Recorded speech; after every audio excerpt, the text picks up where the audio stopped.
Nós vamos discutir agora como que o sistema financeiro brasileiro se ajustou ao período da, da década de 80, em que a economia brasileira vivia lá os percalços, né, as consequências da crise da dívida externa. Vocês já devem ter estudado economia brasileira. Então, a economia brasileira toda passa por um ajustamento econômico, né, para fazer frente a essa crise da dívida externa, e isso tem consequências, obviamente, para o sistema financeiro, que é o que a gente vai dar mais atenção. Porém, né, vamos fazer uma, uma rápida contextualização do que se trata, né? Como é que é o contexto econômico geral da economia brasileira naquele momento. É importante que se diga que que é chamado de crise da dívida externa, depois do ajustamento, ela, em vários aspectos, ela é um desdobramento, né, do que já vinha acontecendo ao longo da década de 70. Não é a mesma coisa, percebe? É um desdobramento. Quer dizer, processos que estavam se desenvolvendo na década de 70 vão se tornar mais agudos, mais destacados quando a economia brasileira entra numa crise aberta, né? Então, a década de 80 é uma crise aberta, né? Enquanto a segunda metade da década de 70, a gente já discutiu isso, né? Foi uma recessão, uma diminuição da taxa de crescimento da economia. Então, por isso aqui, né, a gente, nos primeiros 10 anos da ditadura militar, desfilou, né, sob aplausos do seu milagre econômico, né, aquele período entre 68, 73, por aí. A segunda década, né, de 74 75 a 1985, é uma completa derrocada econômica, né? Então, a situação econômica, a segunda década do regime militar é desastrosa, né? Mas, mais especificamente, sobre esse processo de desenvolvimento que leva à crise da dívida externa e depois, né, na sequência, leva ao que depois nós vamos chamar de a década perdida, né, que é a década de 80, que envolve, a gente já vai ver, envolve uma recessão tremenda na primeira metade da década de 80 e depois um processo de instabilidade econômica muito forte, né? Então, quais são as características, né, que vêm da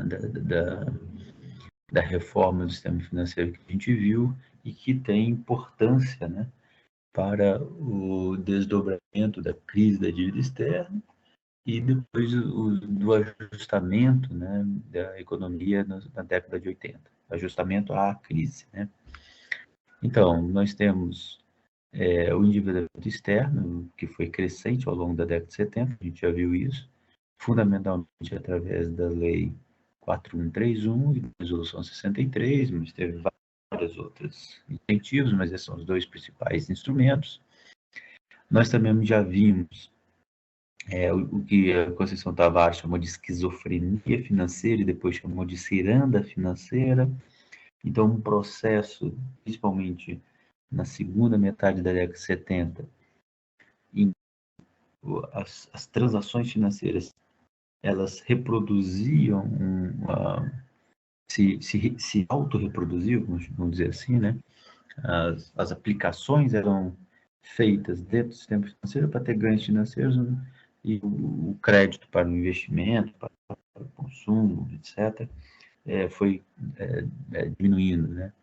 Então, o sistema financeiro, por isso que ela chama de esquizofrenia, ele deixa de de exercer, vamos chamar assim, uma função de fornecer crédito para o crescimento econômico. Mas, ao mesmo tempo, a gente viu isso, ele se autodesenvolveu, né? As taxas de crescimento do sistema financeiro na segunda metade da década de 70 foi maior do que durante todo o período de chamada de milagre econômico. Então, esse sistema eu já descrevi na outra aula, então vocês podem olhar, mas esse sistema, vamos descrever de novo, porque a década de 80 ele se fortalece, né?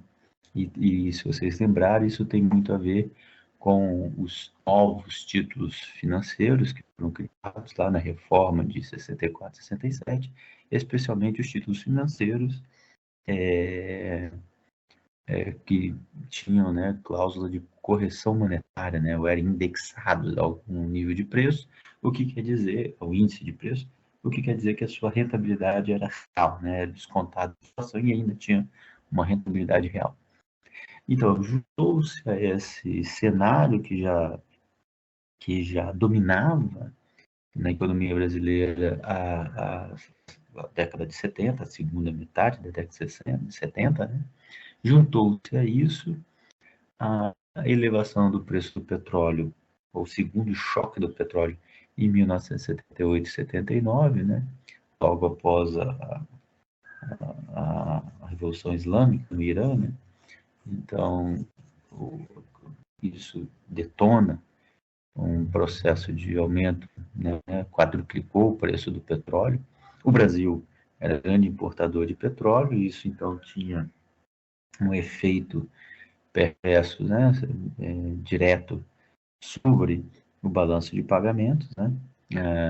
Devido à importação de petróleo, embora já na década de 70, devido ao segundo PND, a economia brasileira, né, já estava, os investimentos já estavam sendo direcionados, né, pela Petrobras para a substituição de petróleo, de combustível baseado no petróleo, para combustível baseado no álcool, né? Então, o pró-álcool é criado em 1974, 75, alguma coisa assim, e já havia uma tentativa de substituição, além dos investimentos da própria Petrobras, que tinham crescido, de exploração, né, de petróleo na bacia de Campos, etc. Então, o petróleo aumentava no Brasil, a produção de combustível que substituísse a gasolina também existia, mas mesmo assim a importação de petróleo pelo Brasil era muito alta. Então, um aumento, quadruplicar o preço do petróleo, tinha uma consequência óbvia sobre os preços domésticos, então a inflação vai escalar, vai subir, e sobre o balanço de pagamentos. Junto ou em cima disso, né, há um aumento das taxas de juros internacionais. Os Estados Unidos levam a prime rate, que é a taxa americana, de referência para o mundo todo, e isso, obviamente, tem consequências excessivas para a economia brasileira, né?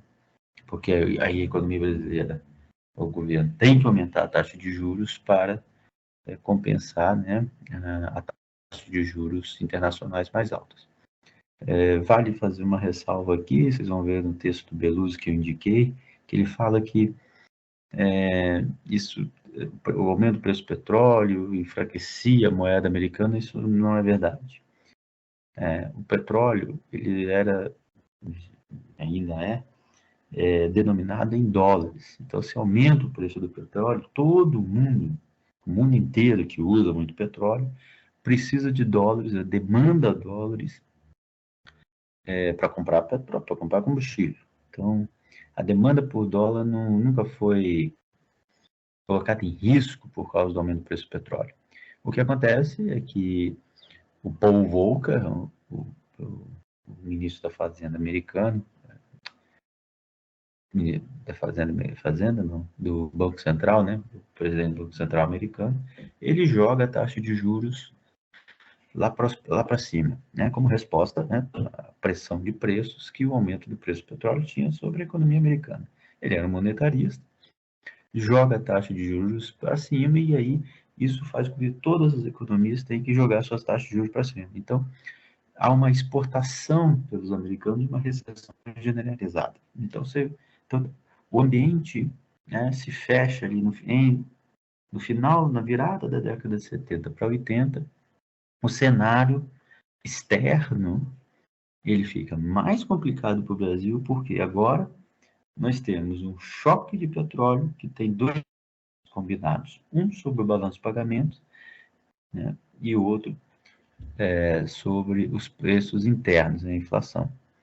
E um segundo choque, que é a taxa de juros, que é quintuplicada pelos americanos, e isso dificulta, né, o financiamento do balanço de pagamento. Então, o balanço de pagamento já está deficitário por causa ou mais deficitário por causa do choque do petróleo, e o financiamento disso fica mais difícil porque a taxa de juros sobe. Né? Então, o Brasil tem que tentar aumentar suas taxas de juros para atrair capitais. Então, a situação, então, que já era de um endividamento crescente, se torna ainda mais complicado, porque você tem esses dois fatores combinados que dificultam, né? Aumenta a dívida que tem que ser financiada e aumenta a taxa de juros sobre essa dívida.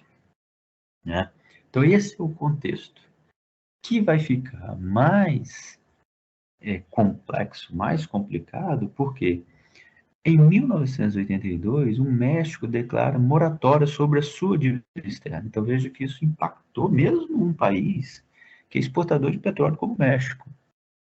Essas circunstâncias internacionais. Então, ele decretou que não teria condições de pagar a sua dívida externa, e isso teve um efeito cascata para todos os países da América Latina. E que efeito cascata é esse? Os bancos internacionais, eles fecham o crédito para os países da América Latina. Né? Um país decretou moratória e os bancos, receosos de não receber de mais ninguém, porque já estava difícil, taxa de juros propósito, o Brasil tinha um endividamento externo, taxa de juros pós-fixados, quer dizer o seguinte, e quando a taxa de juros americana subiu em 79, entre 79 e 80, isso se aplicou para toda a dívida externa da economia brasileira. Veja, não é só do governo, né? Quando a gente fala de dívida externa, é de empresas, bancos e governo. Então, quando o México decreta a moratória sobre a sua dívida externa, isso tem efeitos, né? Os bancos fecham o crédito para toda a Argentina. Então, fica muito mais difícil refinanciar a dívida externa, né? E aí abre-se um período para se evitar uma moratória, por exemplo, no Brasil. O FMI e os bancos credores abrem negociações com os demais países, Brasil, Argentina, Chile, principalmente, mas todos os países que estavam de dívida externa, para que eles não declarem eles próprios moratória. Né? Que moratória eles deixam de pagar a dívida. E passam a fazer negociações ou renegociações de dívida, várias negociações seguidas, renegociações da dívida externa. E esse cenário de dívida externa, de negociações de dívida externa, vai condicionar toda a política econômica no Brasil e o ambiente econômico em que é o que a gente chama de ajustamento da economia brasileira às condições de pagamento da dívida externa. Então, as negociações são muito duras com os países devedores. O FMI vem com seus ajustes, né? Seu ajuste econômico, que é um ajuste recessivo, basicamente seguindo esses 4 elementos aqui, né?